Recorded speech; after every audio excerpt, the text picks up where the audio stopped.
വരുന്ന UDF ഗവൺമെന്റിന്റെ ഭരണക്രമം എങ്ങനെയായിരിക്കും? നമുക്കറിയാമല്ലോ, കമ്മ്യൂണിസ്റ്റ് പാർട്ടി സമ്പൂർണ്ണമായി കേരളത്തെ തകർത്തുകൊണ്ടാണ് ഭരണത്തിൽ നിന്ന് ഒഴിഞ്ഞത്. സമ്പൂർണ്ണമായിട്ടും കടങ്ങളും അതോടൊപ്പം തന്നെ KSRTCയും പൊതുമേഖലാ സ്ഥാപനങ്ങളുടെയും എല്ലാം അവസ്ഥ പരിതാപകരമാണല്ലോ. അപ്പോൾ ഈ UDF ഗവൺമെന്റ് അവർ നൽകിയിട്ടുള്ള വാഗ്ദാനങ്ങൾ എങ്ങനെയാകും പാലിക്കുക?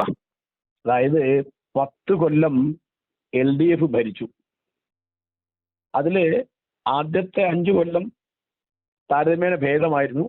രണ്ടാമത്തെ 5 കൊല്ലമാണ് ഏറ്റവും അപകടമായെന്നാണ് എൻ്റെ അഭിപ്രായം. അതിലിപ്പോ വളരെ പ്രധാനപ്പെട്ട ഒരു കാര്യം, ഇവർ പറഞ്ഞുകൊണ്ടിരുന്ന കാര്യം ഈ കടങ്ങളാണ്. പല ഭാഗത്തു നിന്ന്, അതായത്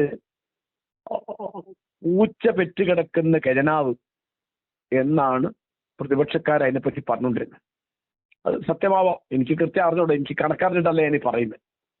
പക്ഷെ കടങ്ങൾ ഈ അളവിൽ പെരുകിയാൽ വലിയ ബുദ്ധിമുട്ട്. അപ്പൊ അത് എവിടെയാണ് നിർത്തേണ്ടത്? അത് തിരിച്ചടക്കാൻ എന്താണ് വേണ്ടത്? നമ്മുടെ സമ്പദ്ഘടനയെ ശക്തിപ്പെടുത്താൻ എന്തു വേണം? അതിന് വകതിരിവുള്ള ആസൂത്രണത്തിന് ഒരു കമ്മീഷനെ വെക്കണം. അതിന് ആ തരം കാഴ്ചപ്പാടുള്ള ഒരു MLA അതിന്റെ മന്ത്രിയായിട്ട് വരണം.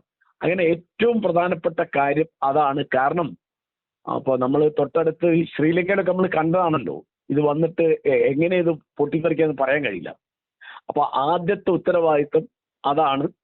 പിന്നെ എൻ്റെ തോന്നല് ഈ വികസനം വികസനം വികസനം എന്നിങ്ങനെ എല്ലാവരും പറയരുത്. വികസനം വേണ്ടേ? വികസനം വേണം. വികസനം ഒരു ലക്ഷ്യമല്ല, അതൊരു മാർഗമാണ്. എന്താണ് ലക്ഷ്യം? ലക്ഷ്യം സാമൂഹ്യ നീതിയാണ്. അപ്പോ നമുക്ക് നല്ല റോഡ് ഉണ്ടായിട്ടില്ലേ? ഉണ്ടായിട്ടുണ്ട്. നല്ല പാലം ഉണ്ടായിട്ടില്ലേ? ഉണ്ടായിട്ടുണ്ട്. നമ്മുടെ സ്കൂളുകൾക്കും മെഡിക്കൽ കോളേജുകൾക്കും നല്ല ബിൽഡിംഗ് ഉണ്ടായിട്ടില്ലേ? ഉണ്ടായിട്ടുണ്ട്.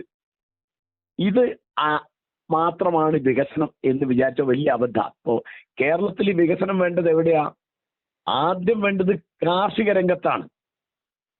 ഇവിടെ ഇപ്പോ ഏറ്റവും അധികം അനാഥരായതും ആത്മഹത്യ ചെയ്യുന്നതും കൃഷിക്കാരാണ്. ഇവിടുത്തെ നെൽകൃഷിക്ക് എന്ത് പറ്റി? തെങ്ങ് കൃഷിക്ക് എന്ത് പറ്റി? റബ്ബർ കൃഷിക്ക് എന്ത് പറ്റി? കൈതച്ചക്ക കൃഷിക്ക് എന്ത് പറ്റി? ചായത്തോട്ടത്തിനും കാപ്പിത്തോട്ടത്തിനും എന്ത് പറ്റി എന്ന് ആലോചിച്ചാൽ മനസ്സിലാവുന്നത്. ഇതുപോലെ നമ്മുടെ മുൻഗണനാക്രമം എന്ന് പറയുന്നത് എന്താണ്? ഇപ്പോ ഞാൻ പറയാം, സ്കൂളുകളുടെ കെട്ടിടങ്ങൾ ജോറായി. നമ്മുടെ അന്ന് വിദ്യാഭ്യാസ മന്ത്രിയായിരുന്ന ശിവൻകുട്ടി പറയാണ്, സ്കൂളിന്റെ കെട്ടിടം കണ്ടിട്ട് അത് 5 സ്റ്റാർ ഹോട്ടലാണ് എന്ന് വിചാരിച്ച ആൾക്കാർ അവിടെ ചായ കുടിക്കാനും ഊണ് കഴിക്കാനും കയറി. ശരിയായിരിക്കും, അദ്ദേഹം അതിശയോക്തി പറഞ്ഞ് ഞാൻ വിചാരിക്കുന്നില്ല. പക്ഷെ പ്രശ്നം അതല്ല. സ്കൂള് എന്ന് പറയുന്നത് ആ കെട്ടിടമല്ല. അവിടെ നല്ല വലിയ കെട്ടിടം ഉണ്ടാക്കി ഇന്റർലോക്ക് വെച്ച് മുറ്റമൊക്കെ ചന്തം വരുത്തി അവിടെ കമ്പ്യൂട്ടർ വെച്ചു. ഇതല്ലല്ലോ. വിദ്യാഭ്യാസ നിലവാരത്തിൽ കുട്ടികൾ എവിടെ നിൽക്കുന്നു എന്നുള്ളതാണ് ചോദ്യം. അതിനെയാണ് ഞാൻ വികസനം എന്ന് പറയാം. ഇപ്പോ A+ കിട്ടി 10ാം തരം ജയിച്ച, എല്ലാ വിഷയത്തിനും A+ കിട്ടി 10ാം ക്ലാസ് ജയിച്ച കുട്ടിക്ക് മലയാളം അക്ഷരം എഴുതാനും വായിക്കാനും അറിഞ്ഞുകൂടാ എന്ന് പറഞ്ഞത് പ്രതിപക്ഷക്കാരല്ല, അത് പറഞ്ഞ് DPI ആണ്. അതിനെപ്പറ്റി മന്ത്രി എന്താ അന്വേഷണം നടത്തിയത്? അതൊരു സ്വകാര്യ മീറ്റിംഗിൽ പറഞ്ഞ ഒരു കാര്യം പുറത്തെത്തി. അത് ആരാ പുറത്തെത്തിച്ചതെന്ന് അന്വേഷിച്ച്. എന്താണ് അന്വേഷിക്കേണ്ടിയിരുന്നത്? അദ്ദേഹത്തിന്റെ അയൽപക്കത്തുള്ള A+ കിട്ടിയ 10 കുട്ടികളെ വിളിച്ചിരുത്തിയിട്ട് അദ്ദേഹം ഒരു കേട്ടെഴുത്ത് കൊടുക്കണം. അതിന് അരമണിക്കൂർ മതി. അവൻ മനസ്സിലാവും കുട്ടിക്ക് മലയാളം അക്ഷരം എഴുതാനും വായിക്കാനും അറിയുമെന്ന്. ഇപ്പോ മെഡിക്കൽ കോളേജുകൾക്ക് നല്ല കെട്ടിടമുണ്ട്, അവിടെ നല്ല ഗേറ്റ് ഉണ്ട്, നന്നായിട്ട് പെയിന്റ് അടിച്ചിട്ടുണ്ട്. ഇതാണോ വികസനം? അവിടെ കൃത്യമായ പരിചരണം കിട്ടുന്നുണ്ടോ? ഇപ്പോ ഒരാൾ ചെന്ന ഉടനെ മരുന്ന് കിട്ടുന്നുണ്ടോ? ശ്രദ്ധ കിട്ടുന്നുണ്ടോ? പരിചരണം കിട്ടുന്നുണ്ടോ എന്നുള്ളതാണ് പ്രശ്നം. അത് കിട്ടുന്നില്ല എന്ന് പല ഭാഗത്തും പല പരാതിയാണ്. ഇപ്പോൾ കോഴിക്കോട്ടെ ഒരു ഉദാഹരണം ഞാൻ പറയാം. അവിടെ ഹർഷന എന്ന പേരായ ഒരു വീട്ടമ്മയുടെ വയറ്റിൽ കത്രിക വെച്ച് തുന്നിപ്പോയി. ഇപ്പോഴവർക്ക് നീതി കിട്ടിയില്ല. 2 കൊല്ലം കഴിഞ്ഞാൽ വിവരം പുറത്തു വന്ന്. ഇതുപോലെ ഉഷ ജോസഫ് എന്ന് പറഞ്ഞ സ്ത്രീയുടെ വയറ്റിൽ കത്രിക ഉണ്ട് എന്നറിഞ്ഞ് 5 കൊല്ലം കഴിഞ്ഞിട്ടാ. ഒരു എക്സ്റേ എടുത്താൽ കാണുന്ന ഒരു കാര്യമാണെന്ന് ഞാൻ വിചാരിക്കുന്നത്. അപ്പൊ അവിടെയാണ് അവർ പോയിരുന്നത്. ഈ 5 കൊല്ലം ആ സ്ത്രീ വേദന സഹിച്ചു. അപ്പൊ ഇവിടുത്തെ ആരോഗ്യ മേഖല അമേരിക്കയേക്കാൾ ഭേദമാണ് എന്ന് പറയും. അത് ഫേസ്ബുക്കിൽ പിന്തുണ കൊടുക്കാൻ ആളുണ്ട്. പക്ഷെ ഇവരൊക്കെ ചികിത്സിക്കുന്ന എവിടെയാ? മെഡിക്കൽ കോളേജിലല്ലല്ലോ. മെഡിക്കൽ കോളേജിൽ തിരുവനന്തപുരം മെഡിക്കൽ കോളേജിൽ ഡോക്ടർ ഹാരിസ് ചിറക്കൽ എന്ന് പറയുന്ന ജനങ്ങളോട് പ്രതിബദ്ധമുള്ളൊരു ഡോക്ടർ അവിടെ തന്റെ പണികൾക്ക് ഉപകരണങ്ങളില്ല എന്ന് പറഞ്ഞപ്പോൾ എന്താ ചെയ്തത്? അദ്ദേഹത്തിന് നടപടിയെടുക്കാൻ എന്താ വഴി എന്നാണ് ആലോചിച്ചത്.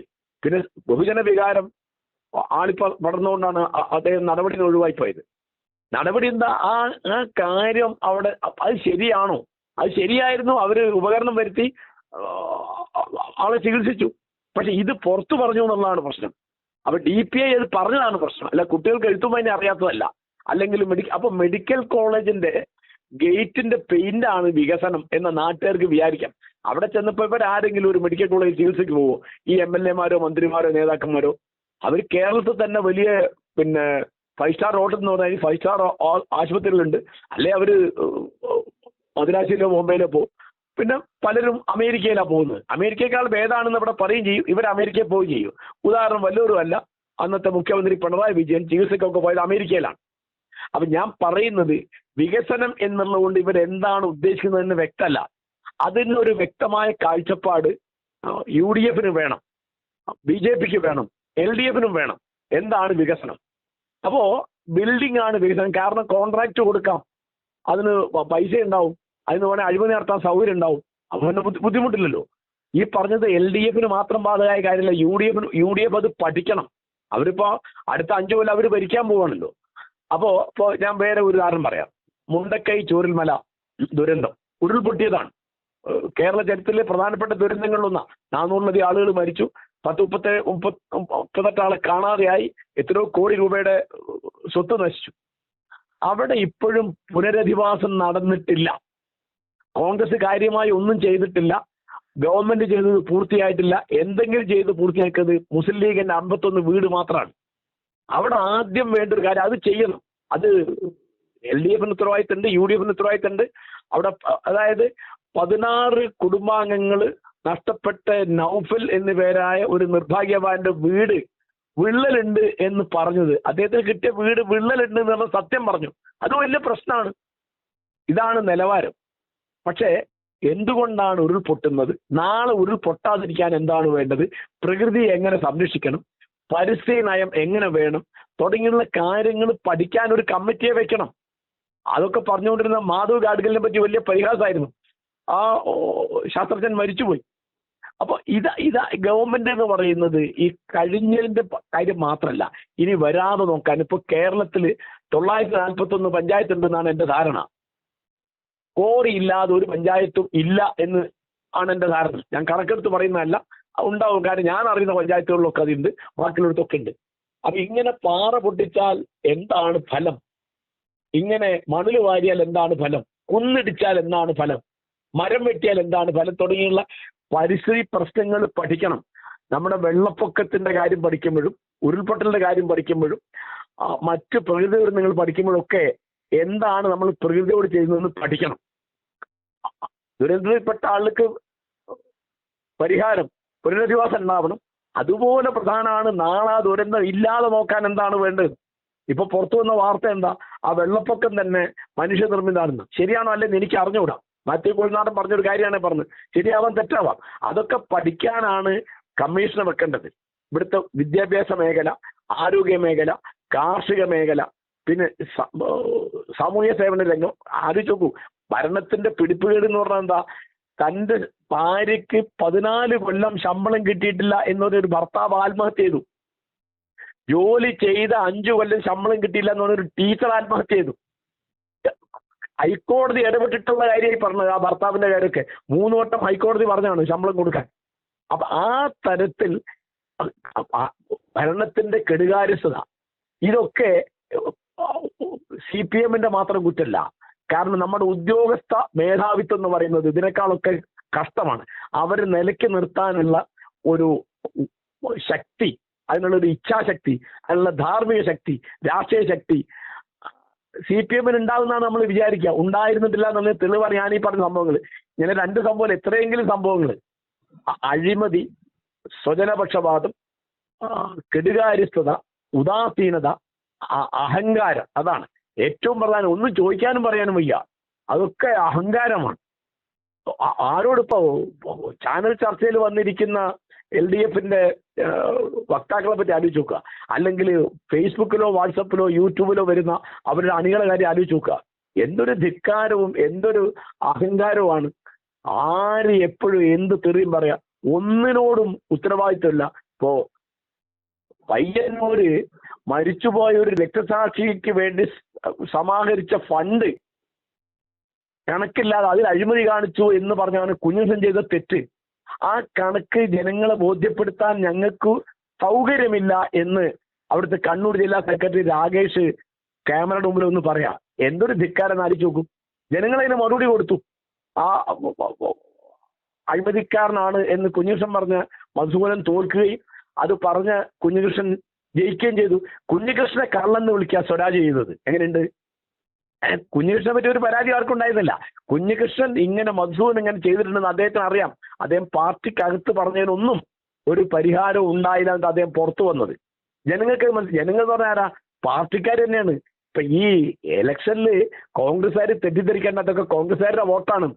CPM-ന്റെ വോട്ടും CPI-യുടെ വോട്ടും LDF-നുള്ള പല പാർട്ടിക്കാരുടെ വോട്ടും അവർക്ക് കിട്ടിയിട്ടുണ്ട്. അതുകൊണ്ടാണ് ഈ അളവിൽ ഇത് വന്നത്. അപ്പൊ ജനങ്ങളാണ് മേലെ. പിന്നെ ഈ ഇലക്ഷൻ കാണിച്ചൊരു പ്രധാനപ്പെട്ട കാര്യം, സമുദായ നേതാക്കന്മാര്, മതമേലധ്യക്ഷന്മാര്, പുരോഹിതന്മാര്, മൗലവിമാര്, പള്ളിയിലച്ചന്മാര്, വികാരിമാര് അവരൊന്നും ഒരെളുപ്പം ഇളക്കണ്ട. ഇപ്പം വെള്ളാപ്പള്ളി നടേശൻ ആരെയൊക്കെ ജയിപ്പിക്കണം എന്ന് പറഞ്ഞോ അവരൊക്കെ ജനങ്ങൾ തോൽപ്പിച്ചു. വെള്ളാപ്പള്ളി നടേശൻ ആരെയൊക്കെ തോൽപ്പിക്കണം എന്ന് പറഞ്ഞോ അവരൊക്കെ ജനങ്ങൾ ജയിപ്പിച്ചു. ഞാൻ ഒരു വാചകോട് പറഞ്ഞ് നിർത്താം. അതായത് ഇവിടുത്തെ വോട്ട് രാഷ്ട്രീയമാണ് എന്നീ തെരഞ്ഞെടുപ്പ് തെളിയിച്ചു. അതിൽ മുസ്ലിം പൗരോഹിത്യത്തിനോ ഹിന്ദു പൗരോഹിത്യത്തിനോ ഹിന്ദു ജാതി സംഘടനകൾക്കോ ക്രിസ്ത്യൻ പൗരോഹിത്യത്തിനോ കാര്യമായി ഒരു യും അതിനകത്തില്ല. അവരുടെ വാക്കിന് ഒരു വിലയും ജനങ്ങൾ കൊടുത്തിട്ടില്ല. ജനങ്ങൾ രാഷ്ട്രീയമായിട്ട് ചിന്തിക്കുകയാണ് ചെയ്തത് എന്നതിന്റെ ഏറ്റവും നല്ല ഉദാഹരണം വെള്ളാപ്പള്ളി നടേശനാണ്.